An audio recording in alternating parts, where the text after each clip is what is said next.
আসসালামু আলাইকুম সুপ্রিয় শিক্ষার্থীবৃন্দ। প্রোনাউন রেফারেন্স নিয়ে আমাদের এ পর্যন্ত বেশ কিছু ক্লাস হয়েছে। আজকের ক্লাসে আমরা প্রোনাউন রেফারেন্সের দুটি বোর্ড কোয়েশ্চেন সলভ করব এবং এর মাধ্যমে আমাদের প্রোনাউন রেফারেন্স পড়া শেষ হবে। প্রথমেই আমরা পড়ব Rajshahi board 2019-এর pronoun রেফারেন্সটি।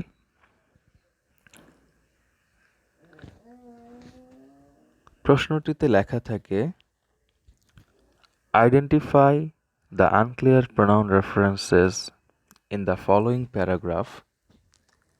Where necessary, rewrite the sentences so that all pronoun references are clear.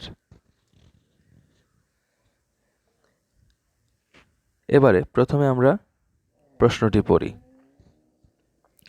সালাম অ্যান্ড সালমা আর সিবলিংস। সালাম এবং সালমা হচ্ছে ভাই বোন। সিবলিং অর্থ ভাই বোন। They read in a local primary school. তারা একটি স্থানীয় প্রাথমিক বিদ্যালয়ে পড়ে। সালাম ইজ ইন ক্লাস 5. সালাম পঞ্চম শ্রেণীতে পড়ে। Where her sister Salma reads in class 3. তার বোন সালমা ক্লাস 3-তে পড়ে। They go to school together. তারা একসাথে স্কুলে যায়। Sometimes he takes rickshaw. মাঝে মাঝে সে রিক্সা নেয়। Because it is 5 kilometers away from their home. কারণ এটি তাদের বাসা থেকে 5 কিলোমিটার দূরে। Today, আজকে, she is going to school with her father. সে তার বাবার সাথে স্কুলে যাচ্ছে। Because her brother সালাম is sick. কারণ তার ভাই সালাম আজ অসুস্থ। He is taking medicine and bed rest. Say medicine নিচ্ছে বা ওষুধ খাচ্ছে এবং বিশ্রামে আছে।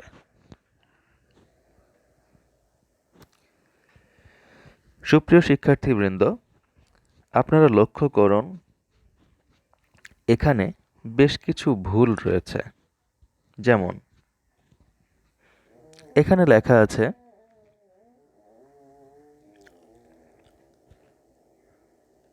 হার সিস্টার সালমা, কিন্তু এখানে বোঝানো হয়েছে সালামের বোন সালমা। সুতরাং হার সিস্টার না হয়ে এখানে হবে হিজ সিস্টার।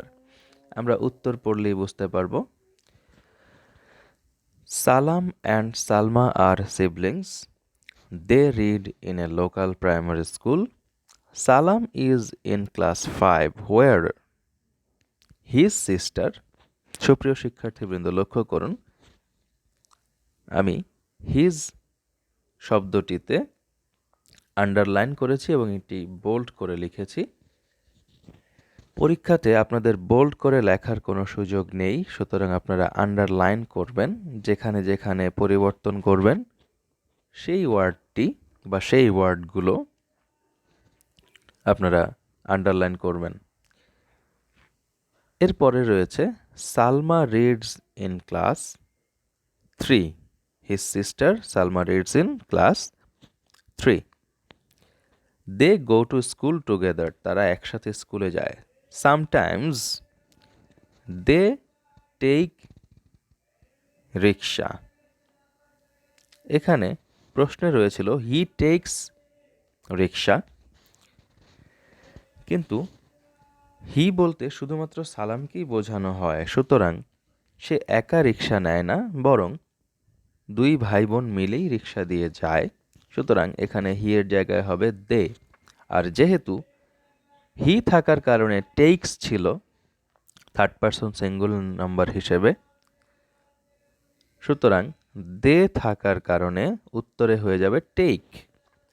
এই বিষয়টিও খেয়াল রাখতে হবে সুপ্রিয় শিক্ষার্থীবৃন্দ। যখন সাবজেক্টটি চেঞ্জ হবে আই মিন যখন নাউনটি বা প্রোনাউনটি চেঞ্জ করতে হবে তখন খেয়াল রাখতে হবে এর পরের ভার্বটি কোন ফর্মে আছে। যদি সাবজেক্ট ভার্ব অ্যাগ্রিমেন্ট অনুযায়ী ভার্বটিকেও চেঞ্জ করতে হয় সেটিও করতে হবে, এবং এটাই হচ্ছে প্রোনাউন রেফারেন্সের নিয়ম। যাই হোক, sometimes they take rickshaw because, প্রশ্নে দেয়া আছে it is 5 kilometres away.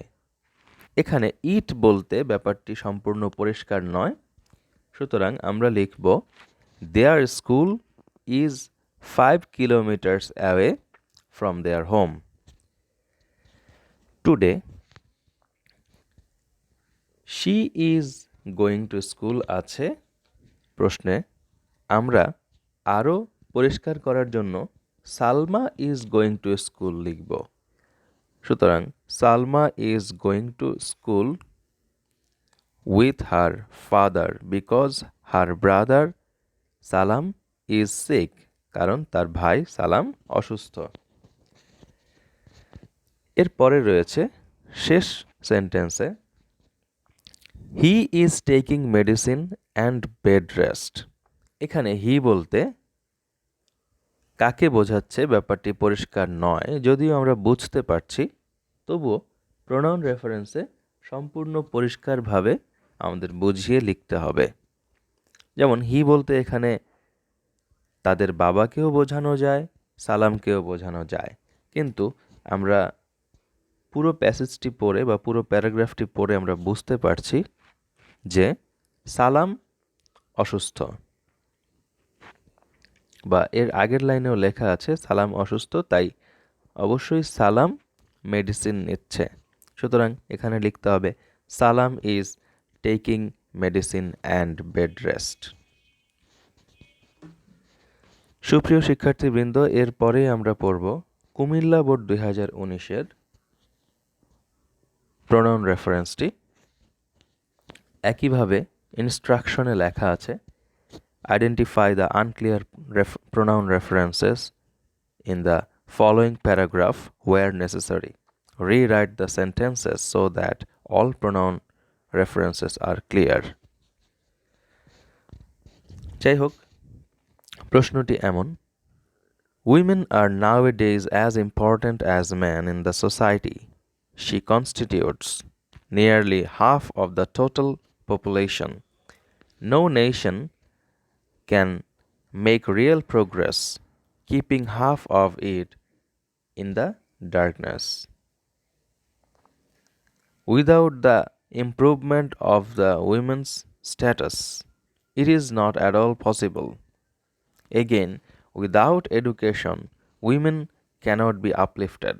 So, proper education should be given to her so that they can work hand in hand with them in all development programs.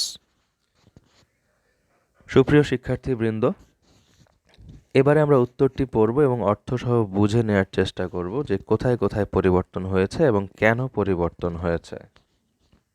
একইভাবে এখানেও আমি উত্তরগুলো underline করেছি এবং bold করে দিয়েছি আপনাদের বোঝার সুবিধার্থে।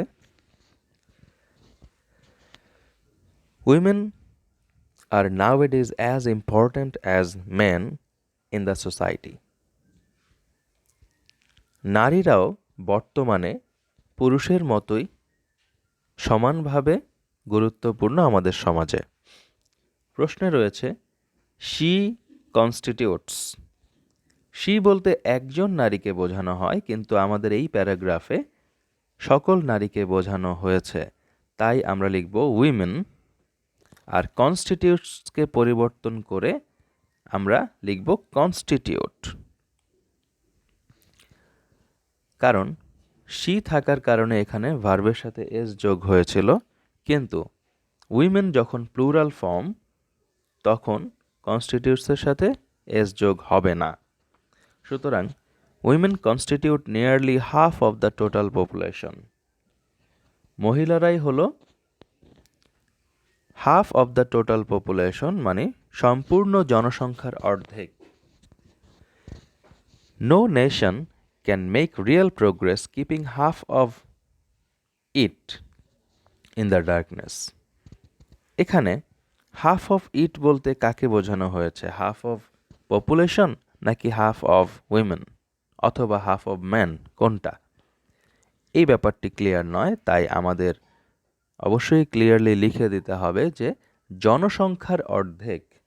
তাই এখানে উত্তরটি হবে no nation can make real progress keeping half of its population in the darkness without the improvement of women's status. নারীদের সম্মান বা নারীদের পরিস্থিতির ইমপ্রুভমেন্ট, উন্নতি না হলে it is not at all possible. এখানে ইট বলতে ইমপ্রুভমেন্টকে বোঝানো হয়েছে, সুতরাং আমরা লিখব ইমপ্রুভমেন্ট অথবা progress is not at all possible. Again without education, আবার এডুকেশন ছাড়া বা শিক্ষা ছাড়া উইমেন ক্যানট বি আপলিফটেড, মহিলাদেরকে তুলে ধরা যায় না বা উপরে ওঠানো যাবে না, উন্নতি করা যাবে না। So proper education should be given to her. এখানে প্রশ্নে রয়েছে proper education should be given to her, কিন্তু হার বলতে শুধুমাত্র একজন উইমেনকে বোঝায়, আর আমরা কথা বলছি সকল উইমেনদের বা সকল নারীদেরকে নিয়ে। তাই আমাদের লিখতে হবে so proper education should be given to the women so that, যেন দে ক্যান ওয়ার্ক। দে বলতে অবশ্যই এখানে উইমেনদেরকে বোঝানো হয়েছে। Work hand in hand with them, এখানে দেম বলতে উইমেন অথবা মেনকে বোঝানো যায়, সুতরাং আমরা পরিষ্কার করে লেখার জন্য মেন লিখব ইন অল ডেভেলপমেন্ট প্রোগ্রামস। লক্ষ্য করুন এখানে সো দ্যাটের পরে রয়েছে দে, এই দেটাকে যদি আমরা উইমেন করে দেই তাহলে দেম লেখা যাবে পরের অংশে। আমি আবারও পরিষ্কার করে বলছি, so that women can work hand in hand with them in all development programs লেখা যাবে। আর যদি আমরা দেটাকে ঠিক রাখতে চাই তাহলে দেমটাকে পরিবর্তন করে ম্যান দিতে হবে। আর কেউ যদি আরও পরিষ্কারভাবে লিখতে চান তাহলে এই দেমটাও পরিবর্তন করতে পারেন এবং দেটাকেও পরিবর্তন করতে পারেন, সেই ক্ষেত্রে কোনো সমস্যা নেই। সুপ্রিয় শিক্ষার্থীবৃন্দ, আশা করি আপনারা খুব ভালোভাবেই বুঝতে পেরেছেন। আমরা এই ধরনের প্রোনাউন রেফারেন্সই পাবো আমাদের মূল পরীক্ষায়, আমাদের বোর্ড পরীক্ষায়। সুতরাং বোর্ড পরীক্ষার প্রশ্নগুলো খুব ভালোভাবে বুঝে বুঝে আমরা চর্চা করব বাসায়, তাহলেই আমরা প্রোনাউন রেফারেন্সে ভালো হতে পারবো। আজকের ক্লাস এ পর্যন্তই। ভালো থাকবেন, সুস্থ থাকবেন, সুন্দর থাকবেন। আসসালামু আলাইকুম।